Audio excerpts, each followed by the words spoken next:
Hey bud, CFL Jim here with the Week 14 recap of the CFL. Let's get into it, shall we?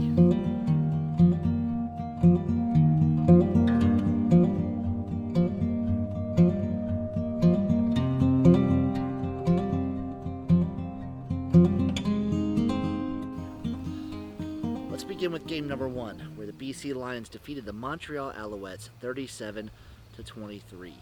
The Lions have gotten better each and every game since Nathan Rourke has been back. And I know he threw 3 quote-unquote picks in this one, but I saw a couple of those.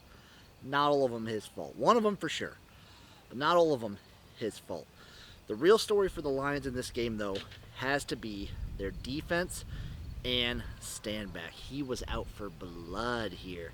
He was running with a purpose, and it was beautiful to see.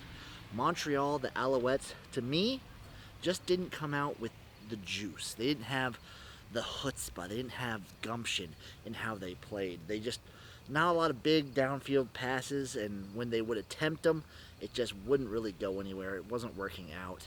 And BC kind of just slightly outplayed them throughout this whole game. Montreal, this is only their second loss of the season, so they're still feeling fine. BC, though, you're feeling good. You're feeling confident. You're feeling like you guys have your energy back. Your aura is back. And now they're in a very interesting spot. We're coming to a very interesting spot in the CFL season with the Lions kind of coming into their own right now and Montreal actually falling for a game. This is going to be a very, very fun thing to watch. Takeaways for each team. For the BC Lions, keep the momentum going.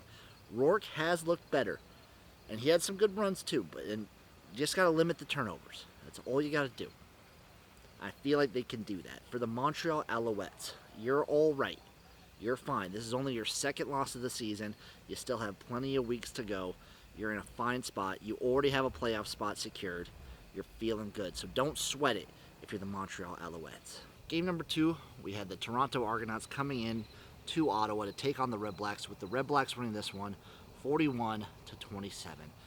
Now that's about as bad of a start to a game as you could imagine. Chad Kelly, everyone's favorite quarterback, throwing pick after pick after pick. One of those, I'm not going to put all on him. He didn't look great. He needs to be a little bit more careful with the ball.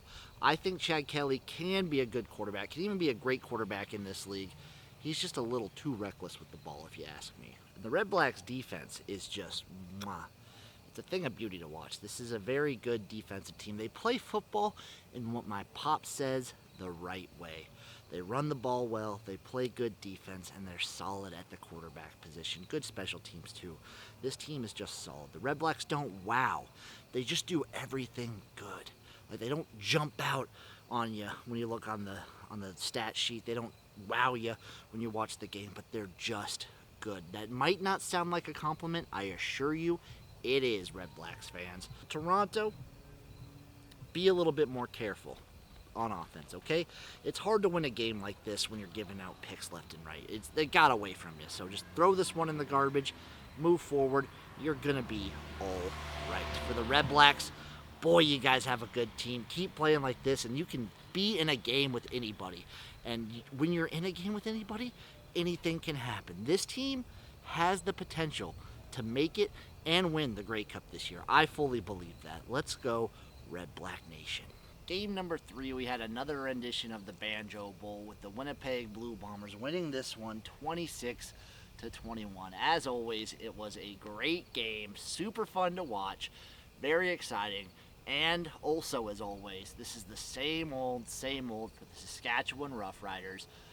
They look good at the start of the season, mid-season collapse, and we wonder if they can pick it up in time to make and do something in the playoffs. I've seen this story before. I'm afraid that I know how it ends. For the Blue Bombers, this defense is incredible, opportune picks, great special teams. Shout out Sergio Castillo for scoring 4 field goals.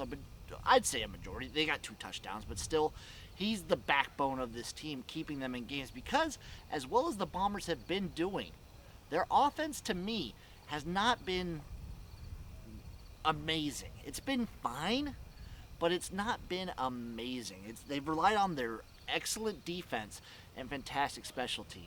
Speaking of the Bombers in general, I hope Streveler's okay. I think he's gonna be all right. I just hope he's okay. And damn, what a way to end it, to just put a dagger into the hearts of Rough Rider Nation, huh? Oh boy. Takeaways for each team going forward for the Winnipeg Blue Bombers: keep it up. Maybe just do a little bit more to have your offense get something going. Maybe a couple big plays. Maybe have a better run game going. You're doing all right. You're doing fine for what you are right now. I just worry if they get into teams that have things more put together. The Montreals, if they have to play BC again, if they get to a Grey Cup, I'm worried that they won't have the juice on offense to really win when it really, really matters. For the Saskatchewan Roughriders, you boys got to get right. Do whatever it takes. Win a sloppy game, win a good game. Just get a win. Get this monkey off your back. You got to do something. Otherwise, I'm worried for Saskatchewan here. Oh boy. Game number 4, we had the Edmonton Elks hosting the Calgary Stampeders, with the Elks winning this one 37-16. And how about that crowd in Edmonton, folks, huh? It was beautiful to see the city getting behind this team for a reason. This team is fired up. They're looking good. They have all the momentum in the world, and they're just entertaining as heck to watch. For the Stampeders in this one, tough to win a game when you throw 5 picks. It's not rocket science there, boys. Boner, I'm going to call him, just Boner, Mayer. It doesn't really matter who they have. They got to have a better option. Maybe even trot Tommy Stevens out there for a whole game just to see what you got at this point. Because Calgary, your quarterback play at this point, I don't mean to be mean, really can't get any worse. Edmonton, their offense wasn't even the best part about this game that you usually expect. It wasn't high-flying. It wasn't a lot of passes. Their run game, again, was stellar, which has been the story of this team ever since their momentum has kind of kicked back up. This run game has been mwah. The defense did really, really well here. Turnovers, generating big plays on defense. They were just great.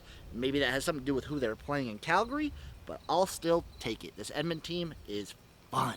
This Elks team is fun. Takeaways for each team going forward. For Calgary, you got to figure out the quarterback position.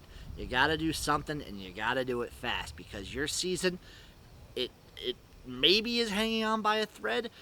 That thread is like a fishing line, level thin right now, if you even have anything to hang on to. It's not looking pretty in Calgary. For the Edmonton Elks, you guys have life. You have chutzpah, you have momentum, you have aura, you have the juice. Keep this going. Keep this energy going. Whether it's McLeod Bethel-Thompson or when you get Trey Ford back, keep this energy going, and this team is extremely, extremely dangerous going forward. That, folks, will lead me into my question of the week. Buddy, I have a question for you. This is a big one. At this point in the season, after 14 weeks of CFL action, who is your MOP for this 2024 season? Everyone was thinking Vernon Adams was going to get it. Vernon Adams was going to get it. And then all of a sudden, he's not playing no more. They got Nathan Rourke in. So there's a lot of options now for the MOP. It's kind of wide open. So my question to you right now, who is your MOP? And of course now that leads me in to my CFL Jim power rankings for week 14 of the CFL by me, CFL Jim, for you, the CFL fan, to embrace with the CFL along with all of CFL Nation, from the CFL Jim to you. Once again, the CFL fan at number 9. It is the Hamilton Tiger Cats. Didn't play this week, didn't get to embarrass yourselves, but you still aren't good. You're still number 9, folks. At number 8, I'm going to put the Calgary Stampeders. This is an interesting spot to have the Stampeders because, as I've said it many times, they are the benchmark team. That just goes to show you there's only really one bad team in the CFL. All the teams above Calgary I would classify as good to good-ish. Calgary, though, you're still mid. You're kind of and this is where you're going to be. At number 7, slightly above, just slightly, I'm going to put the Saskatchewan Roughriders. The watermelon! This team has been rough, but I still have them in the good-ish category. That might be a lot of the early season momentum kind of doing them a lot of favors here, but that still plays. At number 6, give me the Toronto Argonauts. This team has a good defense, and I think Chad Kelly can be a good quarterback and is a good quarterback, just a little too reckless with the ball and reckless around the ladies. At number 5, give me the Edmonton Elks. Now, 5 through 1, it's a really tight race, but the Elks come up on the rear here just because they still have the propensity to kind of fall apart, and I still can't, I'm 95% behind them. I just can't get that extra 5% just yet. Number 4, it's the Winnipeg Blue Bombers. This defense, the offense, special teams, that puts them right here at the 4 spot. That can carry them a long way. At 3, it's the team with the momentum going now. It's the BC Lions. They're looking good. They're fired. I bet by the time the playoffs come, this team will be maybe number 2, possibly even number 1. This team has the potential to be on absolute fire. At number 2, it's the Ottawa Red Blacks. Good, not blow your mind away, fantastic, not exciting, but good. This team is the meat and potatoes of the CFL. A delicious meal that you will take 10 times out of 10. But sometimes you want a little ice cream. Sometimes you want a little whipped cream and pumpkin pie. And that's not what Ottawa's going to give you. But they're going to give you what you need. And number 1, it's still the Montreal Alouettes. This team has only lost twice. It's lost to pretty dang good teams, too. It's lost to the Argos, and it's lost to BC. Argos, back when they had all the momentum in the world, they were still a world-beaten team. This team is fantastic. They're French, which that downgrades them a little bit, but still, the fan base is annoying to watch on television. But the Montreal Alouettes team and the product they put on the field is nothing short of amazing. So good on you, Alouettes. And that'll do it for my Week 14 recap of the CFL season. We're coming on to the last few weeks of this beautiful CFL season that we have been granted. So hold on for dear life because it's only going to get better from here. Stay tuned, buddy. I'm CFL Jim. I'll see you next time for my Week 15 recap. Until then,